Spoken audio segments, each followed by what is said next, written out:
nosotros queremos construir el socialismo. Nos hemos declarado partidarios de los que luchan por la paz. Es sentido del momento histórico. Es cambiar todo lo que debe ser cambiado.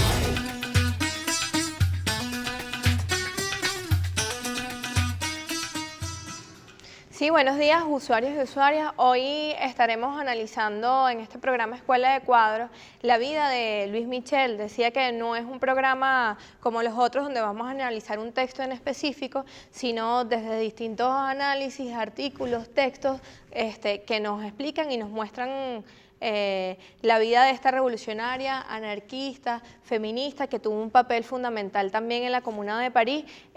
Analizaremos a partir de allí y para eso estamos en el set la compañera camarada Cira Pascual, el compañero Chris Gilbert, mi persona Thais Rodríguez, y contaremos con la participación, moderación, explicación del profesor Vladimir Acosta. Bueno, queremos entonces comenzar introduciéndonos, diciéndonos el contexto, el origen de esta camarada revolucionaria Luis Michel. Yo quería comenzar con una cosa anterior, basándome en algo que acabas tú misma de decir. Lo normal en estos programas que forman parte de una secuencia de programas de escuela de cuadros, se supone que normalmente van dirigidos a estudiar textos teóricos, textos y contextos. Textos teóricos, su contexto, su producción, sus implicaciones, su trascendencia, etcétera, etcétera. Es decir, nos referimos a autores que dejaron una teoría escrita. Este caso es completamente diferente. Nosotros vamos a hablar ahora de pura praxis.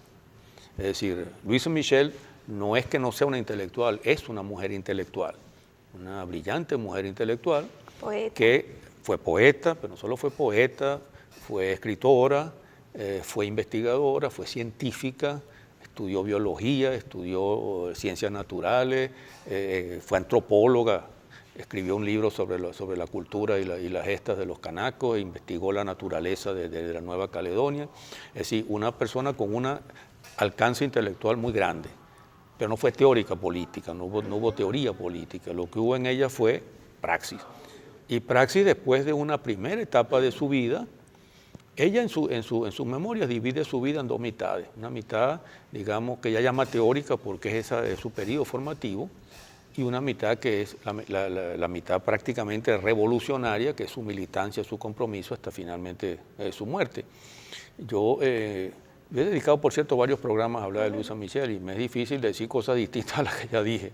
Es decir, hice 3 programas de La Otra Mirada sobre la Comuna de París, uno de los cuales Luisa tiene un papel muy importante, como lo tuvo, 2 programas dedicados a ella, también de La Otra Mirada, y hasta un programa efeméride de 7 minutos donde yo hice más o menos un resumen, de tal manera que a menos que me ponga a inventar no voy a decir cosas que no haya dicho. Lo que voy a tratar de hacer es buscarle una vuelta para plantearla de una forma como un poco diferente diciendo lo mismo, un poco diferente a lo que ya fue planteado en programas que estaban dedicados a hablar de ella exclusivamente, que en los cuales yo tenía mucho más tiempo para hacer la exposición. Yo quisiera preguntarle, ¿de dónde es Luis Michel? ¿En qué contexto nace, se cría? ¿Y cómo es que ella, a partir de esa primera etapa que usted dice de su vida teórica, empieza o incurre en la escena revolucionaria? Sí. ¿Cuáles fueron esas razones? Bueno, espérate terminar lo que decía.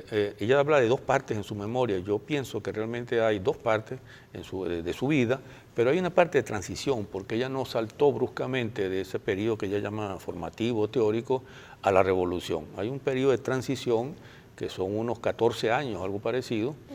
Ella se quedó en París a partir de 1856, y su militancia política ya es a fines de los 60, ya casi el 69, el 70, cuando ya se produce la caída del Imperio Napoleónico. Entonces es un periodo también de transición de la educadora que ha sido a convertirse en una militante revolucionaria. Ahora ella nace en un pequeño pueblo del norte de Francia llamado Francois, y allí vive la primera parte de su vida. Ese pueblo es un pueblo, para 1830, cuando nace ella, es un pueblo bastante aislado de París, a pesar de que hoy sería un pueblo que estaría mucho más cercano, pues dada la vía de comunicación de que se dispone, y su vida es una vida como campesina. Ella nace, no solo nace en el pueblo, sino que nace en el castillo del pueblo, el château, el castillo del pueblo, y no nace en el castillo del pueblo porque sea justamente una aristócrata que es la hija del dueño del castillo del pueblo. Ella es hija de la sirvienta de los dueños del castillo. Pero siempre he explicado que en Francia, château estrictamente significa castillo, no necesariamente en todos los casos equivale a lo que uno imagina como un castillo. Si un castillo de los reyes, un castillo de unos grandes duques, un castillo de guerreros, sino que las residencias campesinas de los nobles, y sobre todo nobles que ya no eran guerreros, digamos, a fines del siglo XV, siglo XVI, después que había pasado el periodo feudal más belicoso, y también la burguesía que está surgiendo, tienen residencias de campo, y esas residencias de campo las llaman château. Los vinos del sur de Francia, los vinos de Bordeaux, por ejemplo, de Burdeos, todos vienen de château, pero ninguno es un castillo de esos, son simplemente mansiones rurales. O sea, es la mansión rural del pueblo de Francfort, que es un pueblito. De tal manera que los dueños del castillo no son tampoco muy ricos, son una pequeña burguesía campesina. Lo que sí son una pareja bastante educada, bastante culta, los dos son músicos, la esposa toca el piano y la criada, que se llama Marianne Michel, que es la madre de Luisa, es la criada y la tratan con mucho cariño, con mucha fraternidad, si no son explotadores realmente. Y para remate, ella, todo indica, aunque nunca se dijo claramente, pero es clarísimo que fue así, ella nace como hija del hijo de la familia del castillo con la criada.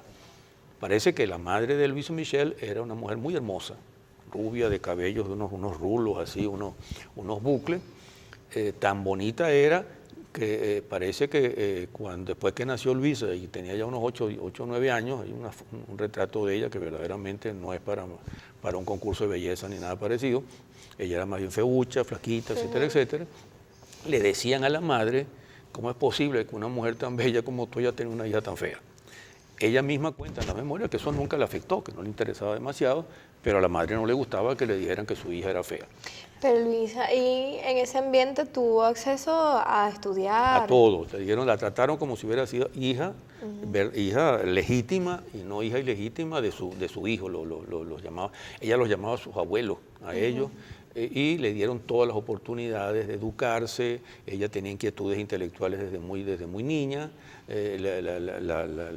La madre del padre, pues, o sea, la abuela, digamos, llamémosla así, la enseñó a tocar piano, ella tocaba el piano, de tal manera que ella tuvo la posibilidad de tener un desarrollo cultural importante. De hecho, entiendo que la familia era una familia ilustrada y también leían a Voltaire y a Rousseau, sí. Que debió de ser uno imagina fue una influencia importante para la joven Luis Michel, que además dijo que tuvo una infancia muy feliz. Sí, pero fíjate eso, la infancia feliz significó para ella que todavía no tenía mucha conciencia de las diferencias de clase. Tuvo que empezar a crecer, a ser un poco más ya adolescente, no porque la familia la tratara mal, sino por empezar a participar de la vida campesina a los alrededores. Y entonces ella cuenta también en la memoria que empezó a notar las diferencias sociales con los campesinos, con los más pobres, y que una de las cosas que le ayudó a ella a entender la injusticia no fue tanto el ver el trato a los campesinos. Al parecer con esta familia no era precisamente un trato despótico, sino el trato que se le daba a los animales. Porque una cosa interesante de ella es que en un mundo en que nadie se ocupaba de los animales, no había esa sensibilidad que de alguna manera hay ahora, ella veía cómo azotaban a los animales. Ella escribe en su memoria diciendo en algún momento que ella habría querido siempre, cuando veía que le daban latigazo a un caballo, que el caballo le diera una cosa, que le estaba dando el latigazo y lo rompiera, que el perro mordiera al amo que le estaba dando latigazo, y que esa sensibilidad de ver a los animales golpeados la llevó a ella de alguna manera a tener por primera vez una sensación de la injusticia. Eso lo cuenta ella en su memoria. De todas maneras, ella vivió allí hasta los 20 años más o menos. ¿Y en ese contexto es que ella se hace maestra? Claro, el problema es que en ese mundo en que ella nace, a pesar de toda la educación que tiene, las mujeres no tienen derecho. Las mujeres no tienen derecho, las mujeres no votan, las mujeres les quedan pocos caminos para escoger, a menos que sean muy ricas, muy poderosas, y particularmente una hija ilegítima como es ella, hija de una sirvienta, difícilmente tenía otra alternativa que ser enfermera o que ser educadora. Y educadora no a nivel universitario, sino educadora a nivel de primaria, pues de niños. Y a ella le gustaba de todas maneras también la docencia, no solo amaba a los animales, sino que también amaba a los niños, y escoge el único camino que le queda. Entonces ella va a ser durante buena parte de su vida una educadora, y va a ser educadora en varios pueblos cercanos a Broncourt, y allí va a ejercer la docencia, va a tener apoyo de la madre, va a conocer a una amiga, se va a hacer amiga de otra mujer joven como ella, y las dos van a tratar de entonces organizar una escuela, y una parte de su vida va a transcurrir en esas diversas escuelas. Y allí incluso ella tiene algunos problemas porque estamos ya tiene 20 años, 22 años, ya está montado el imperio de Napoleón III. Napoleón III ha establecido el imperio, y una de las cosas que se le exige a los educadores y a las educadoras es un juramento de fidelidad al imperio. Ella se siente republicana. Ella tenía una formación ya, sin saber dónde la obtuvo, republicana, rechaza al imperio, odia a Napoleón III, y entonces ya no quiere hacer ningún juramento de fidelidad. Que para tener una escuela que fuera escuela, digamos, oficial, tenía que hacer juramento. Entonces ella tiene una escuela que es más o menos paralela, digamos, privada, pero sin depender directamente del Estado, y allí puede ejercer su docencia sin necesidad de jurarle fidelidad a Napoleón. Ella cuenta también algo que le pasó una vez. Ella una vez hizo una comparación de Napoleón III con un emperador romano, que no es precisamente ni Marco Aurelio, ni Constantino, ni nada parecido, sino Domiciano, y el director del colegio, el director no, el supervisor de esos colegios, al enterarse, le dijo incluso que ella tenía suerte en ser una muchacha joven todavía, porque si no la habría mandado presa para Cayena, o sea, para acá, para la Guayana francesa. De manera que ella iba conociendo ya las diferencias sociales, la injusticia.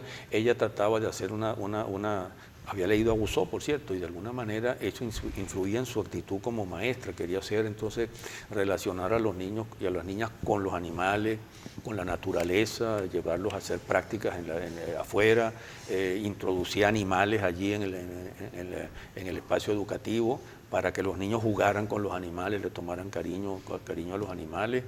Y hacía decir que era una protocologista, pues. Sí, exacto. Entonces eso era realmente revolucionario en ese contexto, y no tenía muchas seguidoras.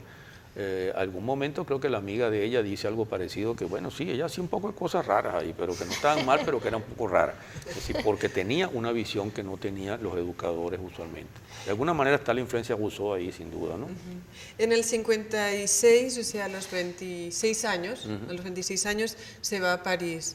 Allá también ejerce la docencia para sobrevivir, pero además empieza a relacionar con intelectuales como Víctor Hugo, escribe poesía, también se relaciona con algunos revolucionarios, y escribe para un periódico de oposición a Napoleón III que se llama Le Cri du Peuple, el grito del pueblo. Entonces allí ya vemos un elemento de mayor engranaje político, militante.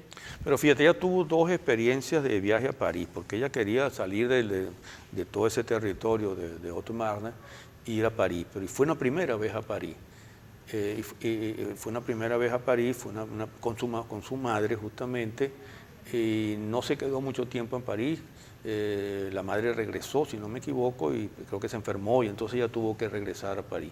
Ahí fue cuando por primera vez ella le mandó poemas a Víctor Hugo.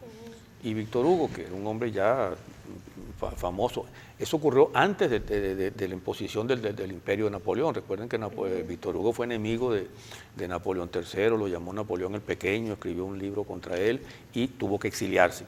Ella conoció a Víctor Hugo antes de que se estableciera el imperio de Napoleón.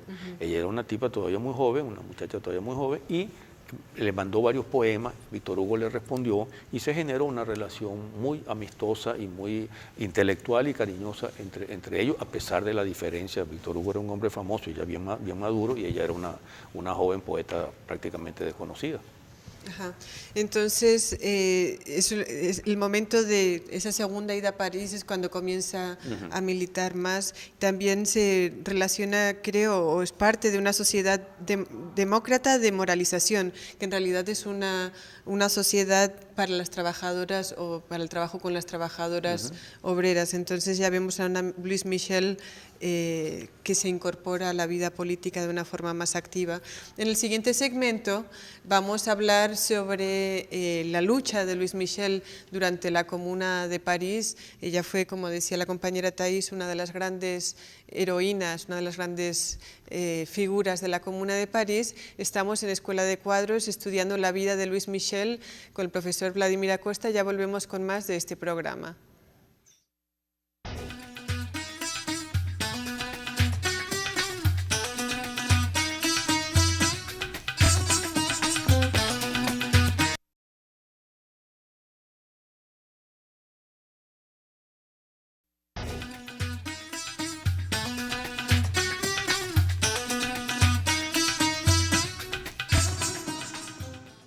Sí, bueno, usuarios y usuarias, continuamos en este programa Escuela de Cuadros, donde estamos analizando la vida y el legado de la revolucionaria francesa Louise Michel. En el segmento anterior hablábamos de su origen, de su infancia, de su crianza, de su labor como maestra, el contexto social en el que se desenvolvió, las inquietudes que iba teniendo.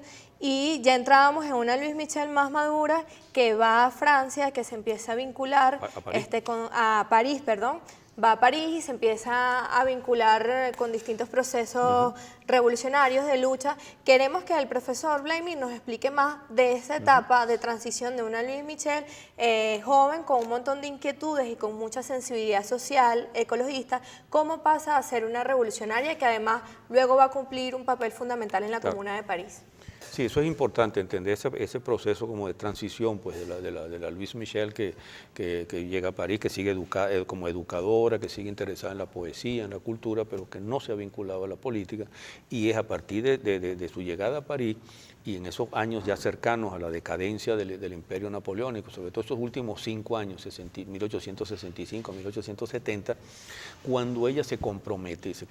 Ella ha estado participando en algunos periódicos, ha tenido cada vez posiciones más republicanas, críticas, peligrosas, porque en el imperio hay represión, hay persecución contra los republicanos, pero finalmente cuando se produzca el fin del Imperio Napoleónico, la guerra franco-prusiana que los franceses pierden con Prusia, Napoleón III cae preso en la batalla de Sedan con MacMahon y con todo, no sé cuánto, casi 400.000 soldados franceses, y inmediatamente se produce entonces en París una rebelión que va a proclamar la República el 4 de septiembre de 1870. A partir de allí viene un periodo conflictivo 4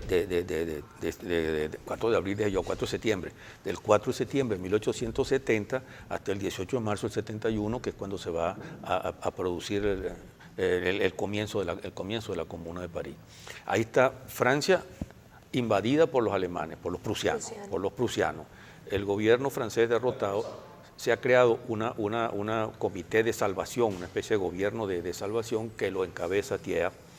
Y ese gobierno, que se supone que debe defender el territorio francés, va a ser, como lo llama Marx, por cierto, en lugar de ser un gobierno patriótico, un gobierno de traición, que va a negociar con los prusianos para incluso entregarle territorio, Alsacia, Lorena, a los prusianos, y que se encuentra con el problema de París.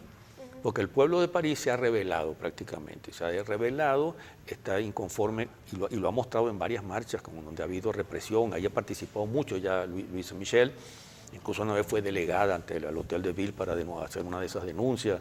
Hubo un enfrentamiento donde hubo heridos y ella participó también disparándole a los cuerpos represivos. Ella estaba prácticamente involucrada en ese proceso. El pueblo de París se ha declarado por defender el territorio francés, y por criticar al gobierno de Thiers, que es un gobierno completamente traidor y sospechoso, que todavía está en París.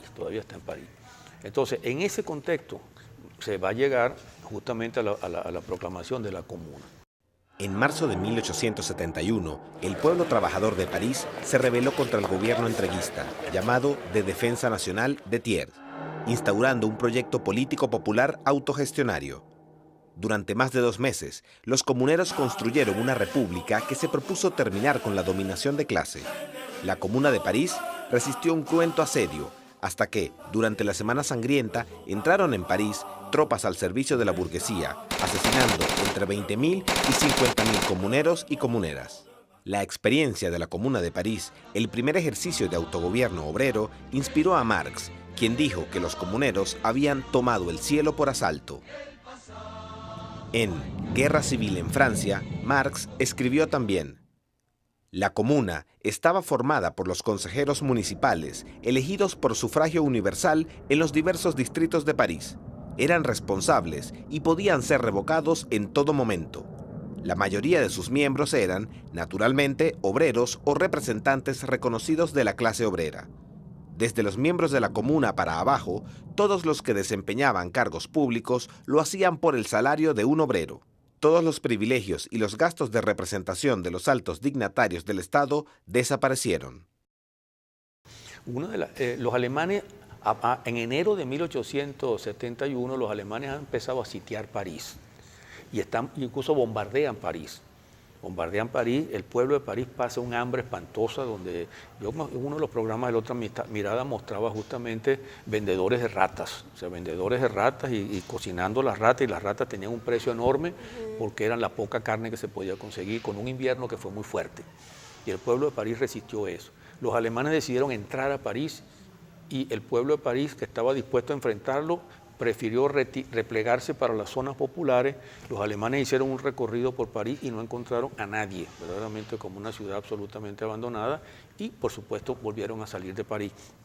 Y entonces, en ese contexto, el gobierno de Thiers ha logrado incluso que los prusianos, que por cierto proclaman la unidad alemana en Versalles, en Francia, que Guillermo I se convierte de rey de Prusia en emperador de Alemania, han logrado entonces que los prusianos pongan en libertad de esos 300.000 soldados que tienen presos en Alemania, que los pongan en libertad la mayor parte, para que vengan a reforzar su gobierno para poder atacar con esos soldados al pueblo de París. Entonces, en ese contexto se produce la historia de los cañones. El pueblo de París ha comprado por suscripción con la Guardia Nacional, que está con el pueblo, unos cañones. Y tienen esos cañones en Montmartre, que es una de las partes más altas de París, más elevadas de París, y los han escondido allí justamente cuando los alemanes pasaron. Y Thiers quiere quitarle los cañones. Entonces manda a estos soldados, que son soldados que han peleado en la guerra, soldados mucho más peligrosos, a robarse los cañones, porque los cañones eran del pueblo, no de él. Y llegan en la madrugada a subir hacia Montmartre, que en ese entonces era casi un pueblo cercano a París, había unos caminos para llegar prácticamente a Montmartre. Allí Louis Saint-Michel vivía con su madre desde hace varios años, tenía una escuela allí y había sido educador allí, de tal manera que era bastante conocida y estaba involucrada en las luchas de esos últimos años. Entonces las mujeres que salían en la madrugada a buscar la leche o el pan o lo que fuera, descubren los soldados que vienen, dan la alarma, y todo el pueblo de Montmartre sale entonces, mujeres, niños, ancianos, viejos, ahí estuvo Louis Saint-Michel, a impedir que les robaran los cañones. Y impiden prácticamente que les roban los cañones, incluso le dan de comer a los soldados que no habían comido, le dan pan, le dan leche, y los soldados empiezan a ablandarse de alguna manera. Y entonces aparecen dos militares asesinos que han participado en la matanza del pueblo de París en 1848, uno se llama Lecomte y el otro se llama Tomás, y son unos asesinos odiados por el pueblo, y entonces organizan a las tropas para que las tropas le disparen al pueblo, a las mujeres, a los niños y a los hombres que están allí. Y las mujeres salen, se mantienen frente, se crea ese forcejeo, y finalmente los soldados bajan las armas y se ponen del lado del pueblo. Son cosas maravillosas. ¿Y qué hicieron con sus jefes militares? Resulta que los jefes militares, hay una cosa que no estuvo bien, y que la propia Louis Michel lo denuncia en el juicio. Esos militares estaban presos y finalmente allí después aparecieron muertos. Los mataron. Los mató gente, por supuesto, que de alguna manera no era la comuna, no había comuna todavía.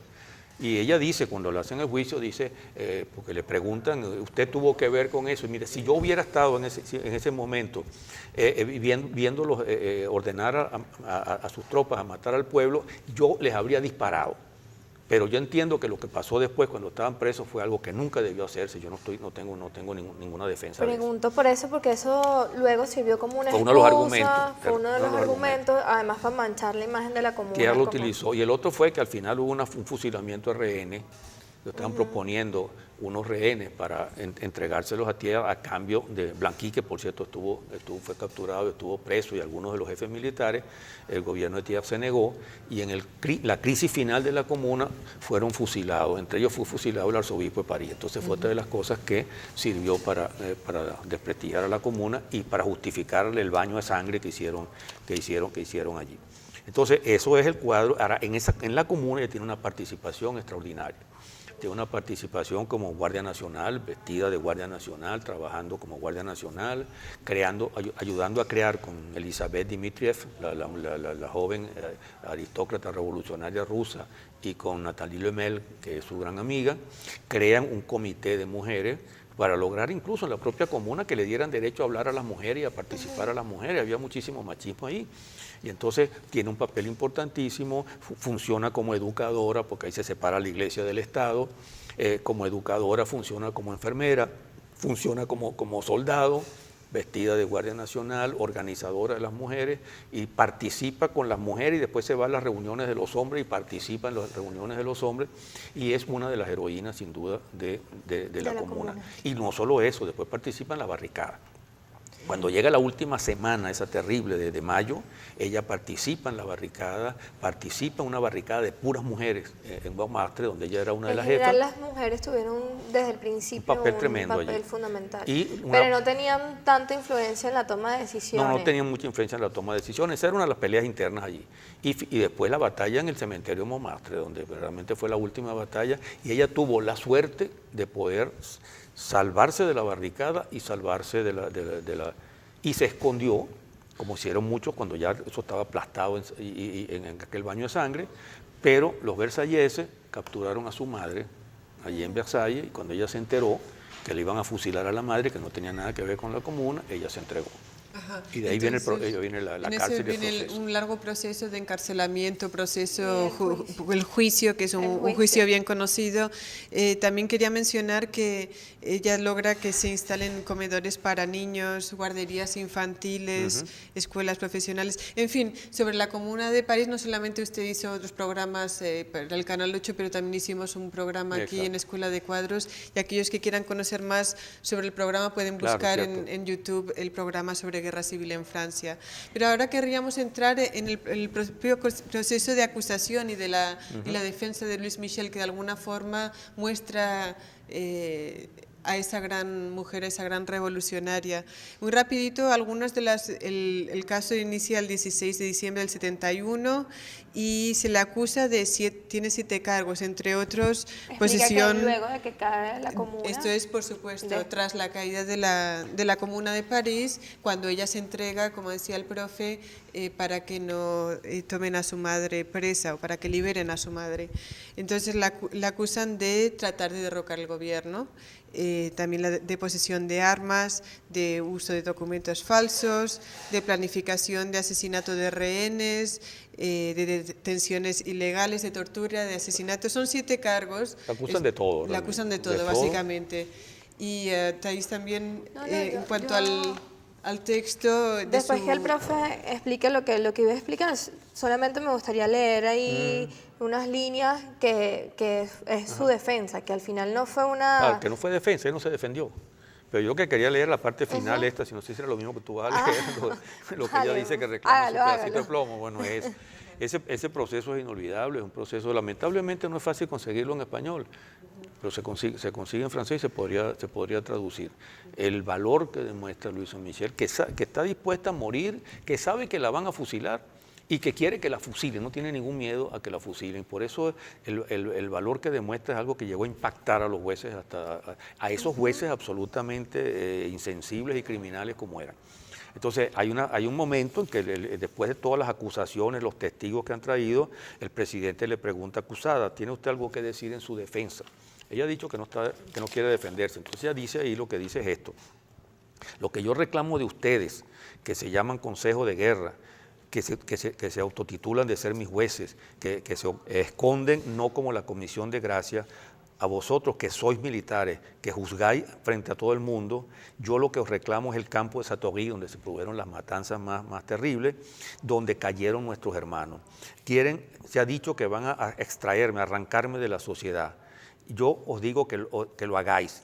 Y bien, el comisario de la República tiene razón, puesto que es evidente que todo corazón que bate por la libertad solo tiene derecho a un pedazo de plomo. Yo reclamo el mío, yo reclamo mi parte. Si vosotros me dejáis vivir, yo no cesaré de pedir venganza y reclamaré la venganza de mi hermano asesinado por la Comisión de Gracia. El presidente le dice, no puedo dejaros hablar, mantenerla, si seguís hablando de esa manera. Y ella le responde, ya terminé, si vosotros no sois unos cobardes, matadme. Si vous n'êtes pas des lâches, tuez-moi. Y después de eso, el jurado va a deliberar y no se atrevió a fusilarla, y decidieron entonces exiliarla para allá, para la Nueva Caledonia. Sí, una de las cosas que me parece más interesante y importante de los comunarios en general y Luis Michel en particular es que no abandonaron sus principios. Efectivamente, uno puede decir que hay dos tipos de derrotas. Hay derrotas ingloriosas o sin gloria y derrotas con gloria. Y los comunarios fueron así con gloria porque no abandonaron sus principios, y por eso es un ejemplo todavía, por eso todavía inspira. Mientras los derrotas sin gloria, como la socialdemocracia, no fue el primer gobierno obrero que hubo en la historia, después de todo. No era un gobierno marxista, era un gobierno de todas las corrientes de pensamiento que había allí. El marxismo era minoritario. Y sin embargo, Marx reconoció la grandeza de eso y decía la toma del cielo por asalto. Por supuesto, reconociendo el heroísmo de esas mujeres, de esos hombres que se atrevieron. De toda esa lucha, y el primer gobierno popular. Primer gobierno del pueblo que hubo realmente, y además 30.000 muertos asesinados de la manera más espantosa provocó eso. El relato de la brutalidad contra la comuna es algo que han pasado tanto tiempo, uno le impresiona. No es porque no haya brutalidades ahora. Y otra cosa importante que no hay que olvidarla es la actitud de los intelectuales burgueses de derecha. Todos enemigos rotundos de la comuna, condenaron a los comuneros, criticaron y defendieron todos esos crímenes. Las excepciones ahí son Víctor Hugo, que no defendió la comuna, pero no la atacó. Y de paso escribió un poema defendiendo a Luis Michel. Courbet, el pintor, que fue comunero y que fue uno de los que ayudó a tumbar la columna de Vendôme, que está allí en la Place Vendôme en París, que estaba hecha con los cañones que Napoleón había sacado de sus invasiones como un monumento a la guerra, y lo tumbaron. Y algunos dos o tres más. La mayor parte de los intelectuales, todos estuvieron cuadrados con la violencia contra la comuna. Yo quiero recomendar allí una película que se llama así, Luis Michel. Lo malo es que la he conseguido solamente en francés, pero voy a seguir buscando porque lo más probable es que se pueda conseguir subtitulada.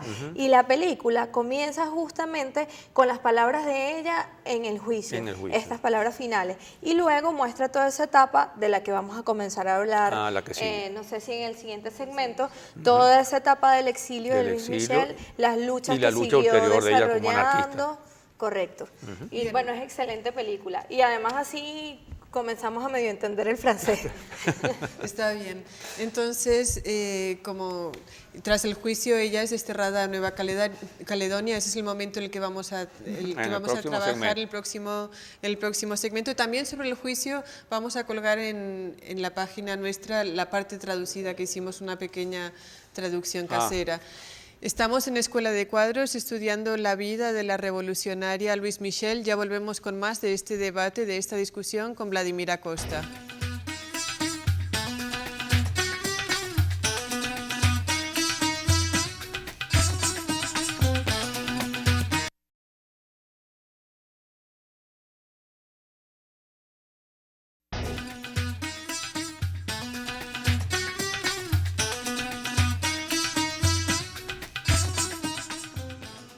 Bueno, Bueno, sí, usuarios y usuarias, continuamos analizando la vida de Luis Michel en este programa, el 177 de Escuela de Cuadros, con el profesor Vladimir Acosta. Ya este es el último segmento. En el segmento anterior concluimos analizando la etapa de la comuna, del juicio que hace donde Luis Michel tiene no una defensa, sino una participación heroica, digna, y luego va al exilio. Deciden no fusilarla, sino enviarla al exilio. Entonces, bueno, vamos a analizar toda esta etapa de Luis Michel en el exilio como revolucionaria. Estuvo buena parte en Nueva Caledonia y yo pensaría que la Luis Michel de esta etapa se convierte en una internacionalista.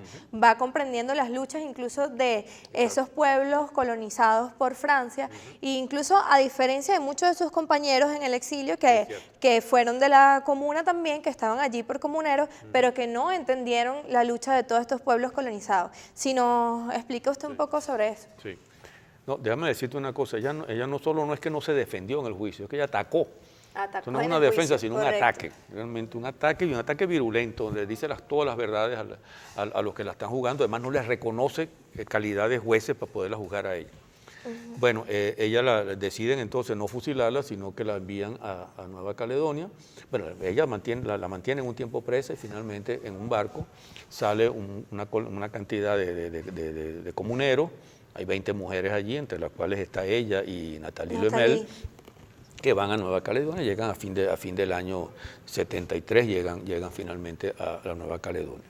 Y allí se van a encontrar con un cuadro bastante distinto, en el sentido de que es unas islas que quedan del otro lado del mundo comparado con París, exactamente casi en las antípodas, y hay una colonia francesa establecida por Napoleón III desde 1850 y algo, y un penal común, pero también meten prisioneros políticos.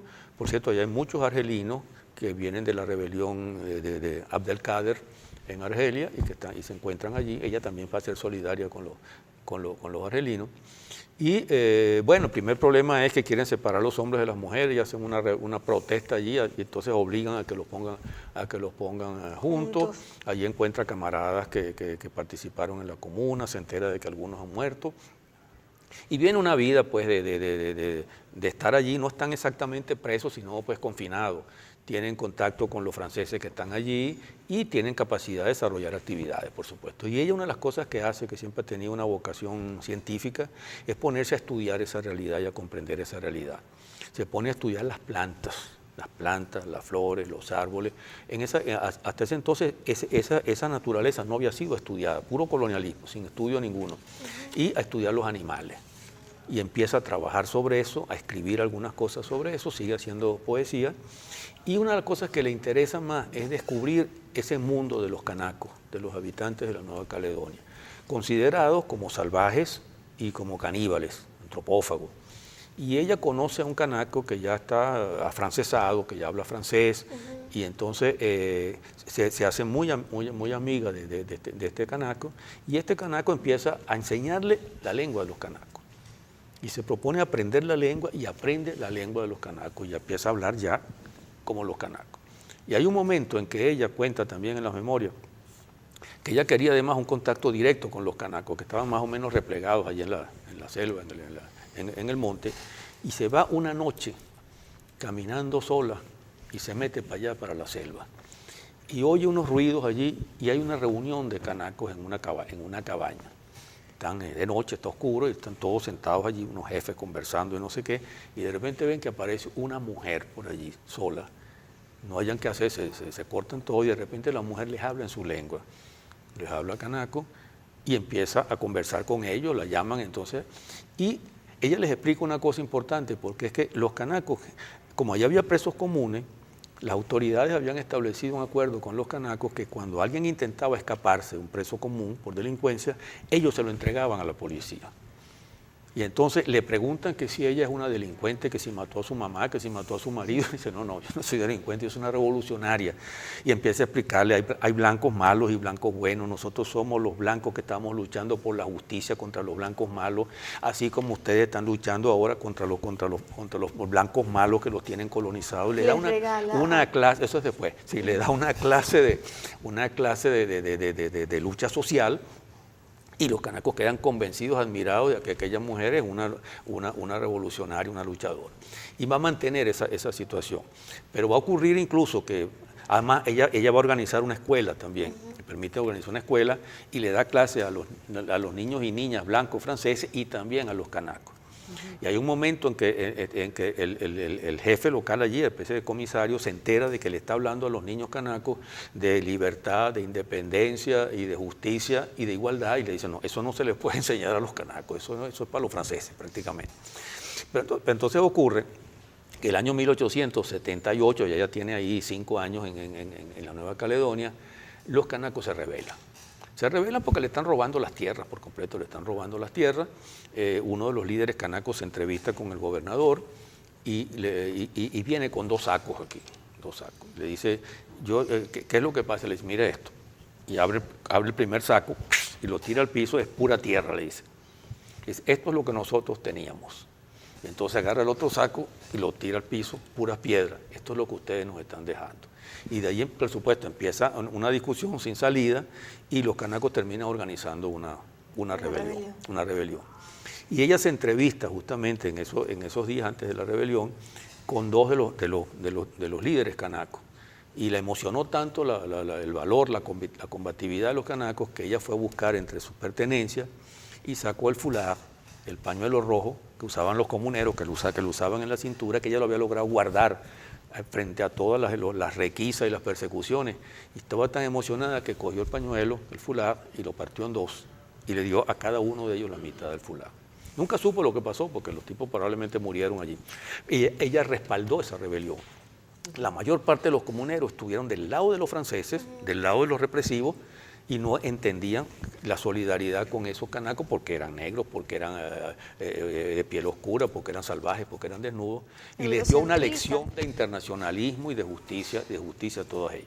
Aparte de eso, ella investigó también la cultura de los canacos y escribió un texto que era sobre las canciones de gesta, las canciones tradicionales y canciones de gesta de los canacos, que se publicó y que fue una referencia durante mucho tiempo sobre la cultura de los canacos. Pero además también ahí en esa etapa comienza a tener influencia de Nathalie y de otros compañeros y a conocer, o sea, y a tomar el anarquismo como una forma de lucha, ¿no? En el barco que la lleva a la Nueva Caledonia, ella que ha sido muy amiga de Nathalie Lemel y que va a vivir con Nathalie Lemel prácticamente en la misma cabaña, Nathalie Lemel la convence de que se haga militante anarquista y ella se convierte a partir de allí en una militante anarquista.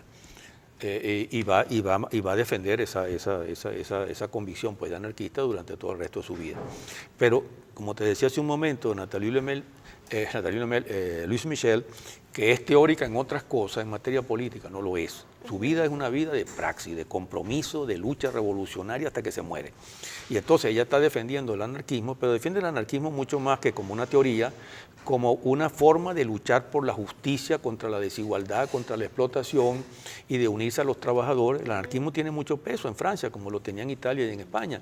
Y entonces luchas, manifestaciones y protestas contra la explotación, pero no hay ningún discurso teórico. Ella está defendiendo la revolución social y condenando la injusticia y los atropellos contra los pobres. Además de una práctica influida por el anarquismo, pero que realmente tenía la orientación de la revolución social, y además de la gran internacionalista que evidencia su práctica en Nueva Caledonia, también, como se ha dicho a menudo, es una feminista, aunque quizás ella lo hubiese negado en el sentido de que ella ponía por delante de todo, como ponemos todos los revolucionarios, la revolución social. Sí, de hecho yo tenía una cita sobre... Ella estuvo presa con una prostituta Una de las formas de tratar de humillarla, la pusieron presa con una prostituta, se hizo amiga de la prostituta y después escribió un discurso, escribió algo diciendo que esas eran unas explotadas y defendiendo justamente a las prostitutas y defendía a las mujeres siempre. Ustedes que son hombres militares y no sé qué, me hablan a mí, me quieren atropellar a mí que soy una mujer y yo me defiendo de ustedes y les hablo de frente. Son discursos que van orientados a la igualdad de hombre y mujer, pero en otro momento lo declara. Sí, la idea del mismo salario para el mismo trabajo, que es una idea de la comuna, por supuesto, que está presente en la comuna. Entonces hay componentes, claridad de que es feminista, de que es defensora de los animales, de que es defensora del internacionalismo, que es defensora de la justicia social, en fin, que tiene una visión muy amplia, pero sobre la cual ella no teoriza. La cita que quería leer dice así, esto viene de sus memorias. Nuestros amigos hombres son más susceptibles al miedo que las mujeres. Una mujer supuestamente débil sabe cómo decir mejor que un hombre debe hacerse. Puede sentirse desgarrada hasta su propio vientre, pero se mantiene firme, sin odio, sin rabia, sin piedad sobre sí misma y los demás. Sangre en su corazón o sin sangre en su corazón, ella puede decir, se debe hacer. Así fueron las mujeres de la Comuna de París. Sí, yo te diría que se refiere mucho a las mujeres de la comuna, ¿no? Un terreno muy difícil, peligroso, sería preguntar si hay una manera femenina de ser revolucionaria, si hay rasgos especiales. Y aquí ella apunta un poco al valor, quizás el valor, quizás menos individualismo, quizás menos disposición al oportunismo. Digo, seguramente no tiene que ver con biología, más bien por razones de cultura. Yo lo que pienso es que ella está pensando mucho en ella y en sus camaradas, que fueron unas mujeres extraordinariamente valientes, y algo que no era frecuente en ese entonces, donde las mujeres estaban demasiado oprimidas, demasiado domesticadas, dominadas por el cura, dominadas por los poderes, por el marido, por la casa. Hoy eso es claro, hoy las mujeres son la vanguardia de cualquier lucha revolucionaria y lo demuestran constantemente. Pero han pasado no sé cuántos años de eso. Es decir, en ese entonces, yo siempre, algunas veces lo he citado, cuando se acordó darle el voto a las mujeres a fines del siglo, en algunos países, o se estaba pensando en eso, en Francia, los socialistas se oponían a darle el voto a las mujeres. ¿Y por qué se oponían? Porque sabían que iban a perder las elecciones, porque las mujeres las dominaban los curas. Dominaban los curas y entonces votaban por la iglesia y la iglesia le ponía a los candidatos de derecha. Hemos dado varias vueltas al mundo para encontrar hoy que las mujeres son la vanguardia de cualquier lucha revolucionaria. Pero eso que dice ella allí se refiere a esa minoría de mujeres que verdaderamente fueron heroicas, que arriesgaron la vida, que hicieron todas las luchas posibles y que lucharon incluso para arrancarle reivindicaciones a sus propios hombres porque estaban dominados también por el machismo y no le daban igualdad a las mujeres. Aunque yo me atrevería a decir que las mujeres en momentos insurreccionales siempre han tenido un rol importante. Es verdad que quizás en momentos no insurreccionales o más pacíficos, históricamente las mujeres han podido ser más sumisas, han podido estar más dominadas por la iglesia y por la familia, pero en momentos insurreccionarios yo creo que históricamente las mujeres han tenido un rol siempre fundamental o en muchas ocasiones. Pero eso ha crecido en estos últimos 2 siglos, sí. O siglo y medio. Mira, de verdad, el dominio, pero dominio de siglos sobre las mujeres, eso particularmente sobre las mujeres del pueblo, las mujeres pobres, las mujeres campesinas, era una cosa aplastante. Yo quiero volver al tema de la vida de Luis Michel, porque además queremos saber cómo termina ella su vida. Y estábamos en Nueva Caledonia ya en el momento de la insurrección de los colonizados. Nos quedamos ahí. ¿Qué fue lo que ocurrió? Una gran masacre, cuéntenos.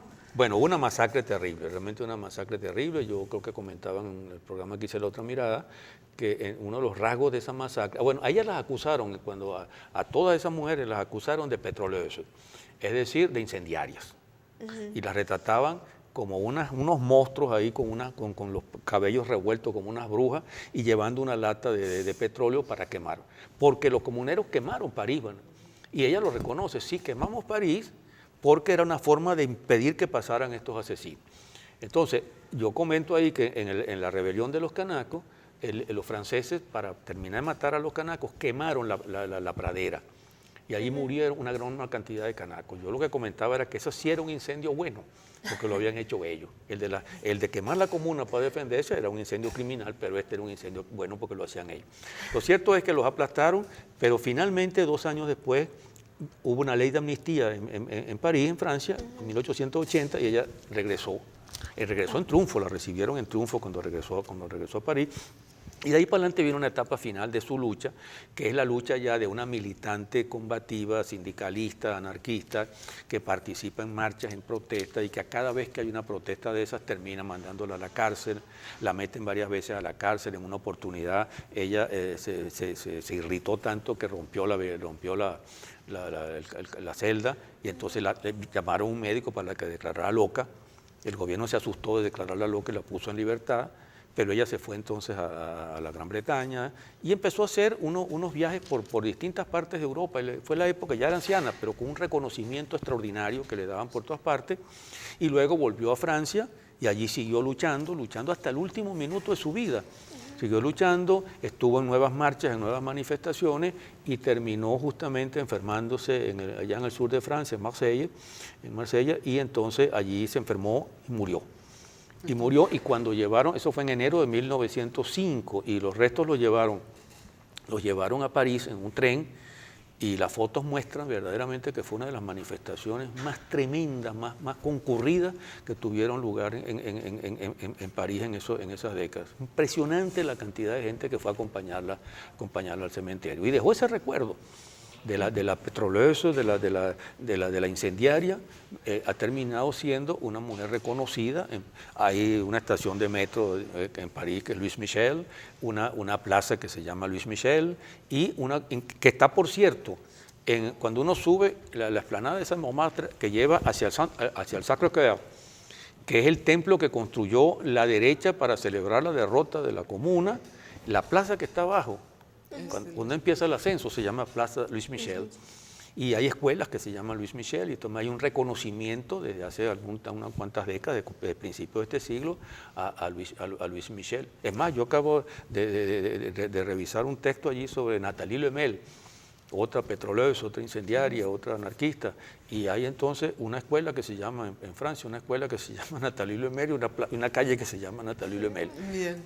El tiempo lo enfría todo, pues, de alguna manera, pero hay un reconocimiento, pues, del valor de esas extraordinarias mujeres, de las cuales Luisa Michel es sin duda, yo diría que es la más extraordinaria, la más excepcional. Una extraordinaria revolucionaria, ejemplo para hombres y para mujeres. Bueno, hemos llegado desafortunadamente al final del programa. Aquí tengo una cita, voy a intentar leerla porque está en inglés, me la pasa Chris, que también apunta un poquito a esa idea de que la Comuna, a pesar de que fue derrotada, es una derrota gloriosa que marca un futuro. Dice algo así como, la cita dice algo así: la Comuna, rodeada por todas las direcciones con la muerte en el horizonte, fue derrotada, fue gloriosa, derrotada, y no podía haber sido de otra forma. Pero al morir abrió la puerta a otro futuro, y ese era el destino. Es de las propias memorias de Louis Michel, quien escribió, entre otras cosas, además de sobre su vida, escribió también sobre la Comuna, un libro que merecería la pena leer, claro, pero que no está en castellano. Bueno, compañeros, compañeras, muchas gracias al profesor y a todos ustedes, a los compañeros que han hecho posible el programa, director, camarógrafos, luminitos, sonidistas. Muchas gracias de nuevo, profe. Y nos encontraremos en un próximo espacio de formación aquí en Escuela de Cuadros. Los programas que grabamos los pueden descargar en la página de YouTube, Escuela Cuadros en YouTube. También tenemos un blogspot que es www.blogspot.com/escuelacuadros. Por email se pueden poner en contacto con nosotros a través de escuelacuadros@gmail.com, y por último en Twitter, Escuela Piso Cuadros. En próximas jornadas de formación continuaremos estudiando el pensamiento de revolucionarios en función de aportar nuestro granito de arena a las revoluciones continentales. Sin más, nos despedimos de ustedes. Hasta la victoria siempre, venceremos. Para la revolución, para el impulso